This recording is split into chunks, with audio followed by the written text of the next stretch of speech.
Assalamu alaikum wa rahmatullahi wa barakatuh. Bienvenue de tout cœur sur la chaîne Motivation Islamique, un espace de lumière, de sagesse et d'amour pour tous ceux qui cherchent la vérité et la proximité avec le Très-Haut. La chute. Quand tout disparaît, la vie est fragile, elle est souvent imprévisible. Il arrive que, du jour au lendemain, tout ce que nous avons construit s'effondre. Nos certitudes, nos possessions, nos relations, et même parfois notre santé ou notre dignité, tout peut nous être arraché. On se retrouve alors face à ce gouffre, seul avec notre douleur, notre désespoir et ce vide immense que la perte laisse derrière elle. Tu peux perdre ton emploi, un être cher, ta maison, ou simplement la confiance que tu avais en toi-même. Ce moment où tout s'effondre est peut-être le plus brutal et le plus intime que l'être humain puisse connaître. Il n'y a plus personne à qui se raccrocher, plus aucun repère solide, plus aucune certitude matérielle. Dans ce silence profond, la question s'impose d'elle-même. Que reste-t-il quand on a tout perdu ? Dans ce désert d'abandon, il y a pourtant une lumière qui ne s'éteint jamais. Cette lumière, c'est la présence d'Allah. Et c'est précisément ce qui va transformer cette chute terrible en une ascension intérieure. Le Coran nous rappelle cette vérité avec une simplicité et une force qui traversent les siècles. Et il est avec vous où que vous soyez. Surat Al-Hadid 57,4. Ce verset est une promesse claire. Peu importe où tu te trouves, peu importe dans quel état tu tombes, tu n'es jamais vraiment seul. Allah est là, même dans le plus profond de ta douleur.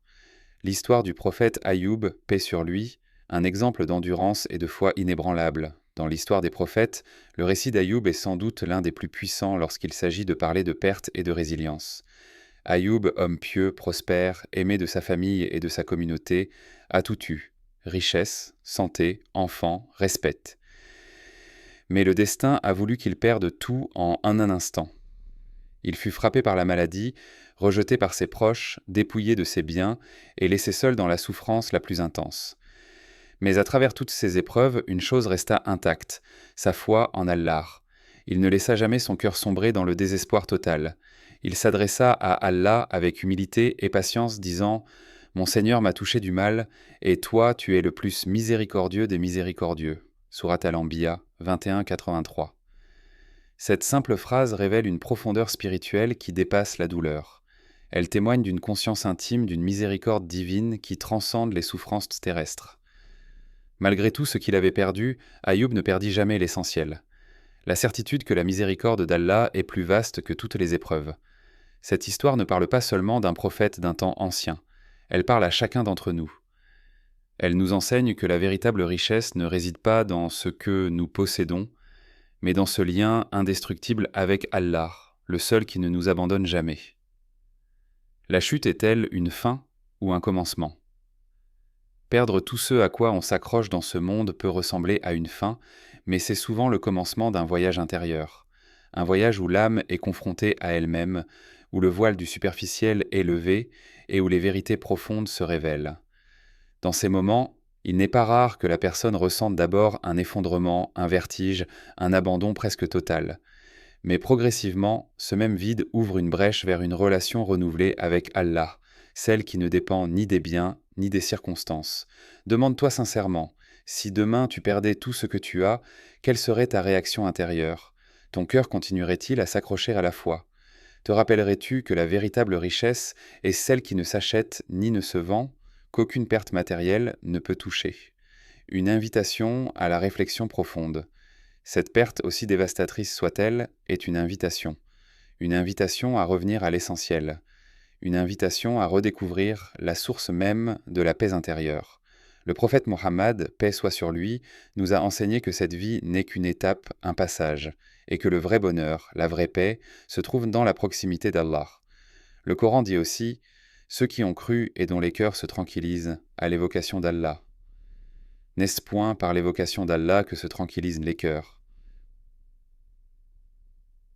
Surat Ar-Ra'd 13-28. Ce verset éclaire un chemin. Dans la tranquillité du cœur se trouve la clé de la force, même quand tout semble perdu. Ce n'est pas la possession qui sécurise l'âme, mais la confiance inébranlable en celui qui ne faillit jamais. Une question à porter en soi. Lorsque la tempête de la vie t'aura tout pris et que tu seras réduit à toi-même, que feras-tu ? Que restera-t-il de ton être ? Seras-tu capable, dans le silence de cette solitude, d'élever ton cœur vers celui qui est ton refuge ultime? Pourras-tu reconnaître que perdre tout ce qui est périssable peut être la plus grande bénédiction déguisée? Car dans la perte totale, lorsque l'âme se vide de ses attachements, elle peut enfin se remplir de la présence divine. Cette première section pose les fondations d'un voyage intime et spirituel. La perte comme porte vers la découverte de la présence constante d'Allah. Elle appelle à la patience, à la confiance et à la réflexion profonde, tout en éveillant la conscience à cette réalité puissante que même dans la plus grande des chutes, Allah est là, immuable. Si vous souhaitez enrichir votre foi, alors abonnez-vous dès maintenant. Rejoignez-nous pour explorer ensemble des enseignements profonds qui, Inch'Allah, apporteront paix et clarté à votre cœur. Activez la cloche pour ne rien manquer et partagez cette précieuse connaissance autour de vous. 2. La rencontre intérieure avec Allah, lorsque tout ce qui te semblait sûr s'effondre, quand le monde matériel disparaît autour de toi, une question essentielle surgit. Vers qui ou vers quoi te tournes-tu? Le silence envahit tout, et dans ce silence se trouve un espace sacré, un lieu où commence la rencontre véritable avec Allah. Cette rencontre n'est pas extérieure, elle est intime, profonde, invisible aux yeux du monde, mais bouleversante pour l'âme. Dans cette solitude apparente, une lumière intérieure commence à briller. C'est la lumière de la conscience divine qui s'éveille, qui vient réveiller ce que tu croyais endormi, ton cœur. Ce cœur qui souvent est noyé dans les préoccupations, les distractions, les attachements au monde, retrouve enfin sa véritable boussole. La rencontre avec Allah dans ces moments n'est pas un événement spectaculaire, mais une expérience douce, presque imperceptible, comme un souffle qui effleure ton être. C'est la sensation d'être vu, compris, aimé d'un amour parfait, inconditionnel, qui ne dépend ni de ce que tu es, ni de ce que tu possèdes. C'est une vérité ancienne qui se révèle à nouveau, une promesse éternelle gravée dans chaque souffle de l'existence. Le Coran dit avec une clarté bouleversante « N'aie pas peur, je suis avec toi ». Sourate Taha 20-46. Ces mots sont un refuge. Ils traversent les siècles pour atteindre ton âme aujourd'hui dans ta propre solitude, dans ta propre souffrance. Ils disent que même si tout le monde te tourne le dos, même si tu tombes au plus bas, Allah ne t'abandonne jamais. Sa présence est constante, même invisible. Ce n'est pas une présence qui envahit, qui étouffe, mais une présence qui libère. Elle libère de la peur, du doute, du sentiment d'isolement.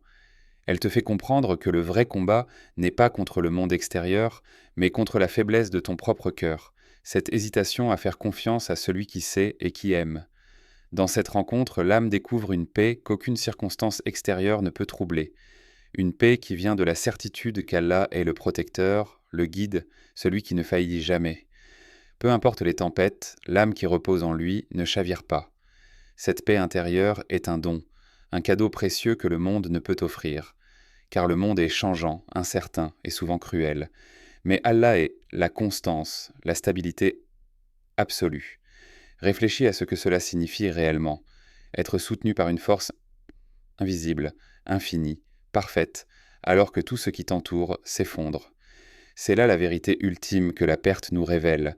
Ce qui compte, ce qui est vraiment essentiel, ce n'est pas ce que tu possèdes ou ce que tu perds, mais celui en qui tu places ta confiance. Le chemin de la foi n'est pas un chemin sans épreuve. Mais chaque épreuve est une occasion de revenir à l'essentiel. C'est dans la détresse que l'appel à Allah devient le plus clair, le plus urgent, le plus sincère.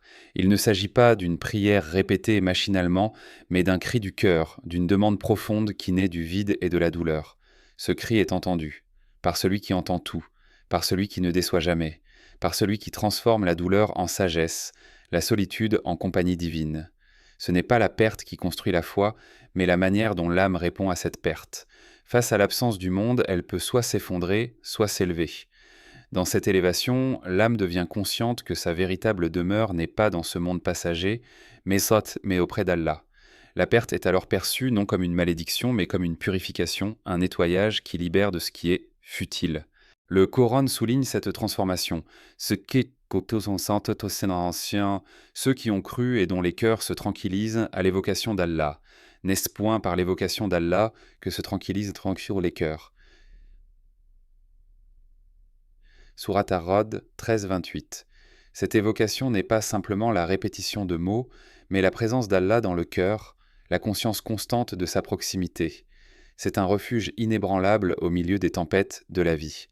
La rencontre intérieure avec Allah nous rappelle que la vraie richesse est spirituelle, que la véritable paix ne vient pas de l'extérieur, mais de l'intérieur. C'est une paix qui dépasse la compréhension humaine, une paix qui apaise même les cœurs les plus brisés. Et quand l'âme goûte à cette paix, elle comprend que la vraie victoire n'est pas d'éviter la perte, mais de ne jamais perdre Allah. Dans ce monde, nous sommes souvent tentés de chercher ailleurs la sécurité, l'amour, le sens. Pourtant, tout cela est éphémère. La véritable sécurité réside dans le cœur tourné vers Allah, dans la confiance en sa sagesse, en sa miséricorde. À travers cette rencontre, la foi se transforme en lumière qui guide chaque pas, même dans l'obscurité la plus profonde. Elle devient la source d'une force tranquille, capable de surmonter toutes les épreuves. Ainsi, au cœur de ta solitude, de ta perte, dans le silence de ta détresse, invite Allah à te parler. Écoute cette présence invisible, mais puissante. Accueille cette paix qui dépasse tout entendement. Car c'est dans cette rencontre intime que réside la véritable renaissance de l'âme. 3. La vérité ultime. Allah est suffisant. Au terme de ce chemin, quand tout s'est effondré et que l'âme a traversé la solitude, la douleur, la peur et la remise en question, une vérité ultime se révèle. Cette vérité est simple et puissante. Allah est suffisant. Allah seul suffit à l'âme qui cherche refuge, à celui qui aspire à la paix, à celui qui veut se relever. Ce n'est pas une phrase vide ou un simple slogan spirituel. C'est une réalité qui se vit, qui se ressent, qui change la perception de toute existence. Lorsque l'âme comprend que la source de toute sécurité n'est pas dans ce monde, mais en Allah, elle trouve une force inébranlable. Le Coran affirme avec une clarté absolue. Allah suffit à celui qui lui fait confiance. Surat At-Talaq 65-3. Cette confiance n'est pas naïve. Elle n'ignore pas la difficulté, la douleur, ni les pertes. Elle accepte tout cela, et au-delà de cela, elle place son espoir et sa sérénité dans la sagesse et la miséricorde divine. Cela signifie que même si la vie nous dépouille de tout ce qui est tangible, matériel, social, la source du bonheur et de la paix ne s'épuise pas. Elle demeure intacte, éternelle, accessible à quiconque tourne son regard vers Allah. Cette compréhension révolutionne la manière dont on vit les épreuves. On n'est plus l'esclave de la peur de perdre parce que l'on sait que la vraie richesse est en Allah. Que ce soit dans la richesse ou dans la pauvreté, dans la santé ou la maladie, dans l'abondance ou la perte totale, Allah est la constante, le pilier, la demeure inébranlable. On découvre alors que la confiance en Allah ne consiste pas seulement à demander son aide, mais aussi à lui remettre nos craintes, nos doutes, nos faiblesses. C'est un acte d'abandon complet, une forme d'humilité qui libère. Le prophète Mohammed, paix soit sur lui, a enseigné que la foi véritable est celle qui apaise le cœur, même au milieu des tempêtes. La foi est un refuge, et ce refuge, c'est Allah. Ce chemin n'est pas sans lutte intérieure. L'âme vacille parfois, l'incertitude la gagne, le doute s'immisce. Mais l'appel revient toujours, plus fort encore. Place ta confiance en Allah et Allah suffit comme protecteur. Sourate An-Nisa 4:81.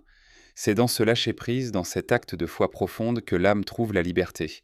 La liberté de ne plus être esclave de ce qu'elle possède ou de ce qu'elle perd, mais d'être attachée à celui qui donne et reprend, celui qui est la source de toute paix. Cette vérité transforme la manière dont nous regardons la vie elle-même. Plus rien n'est une menace, car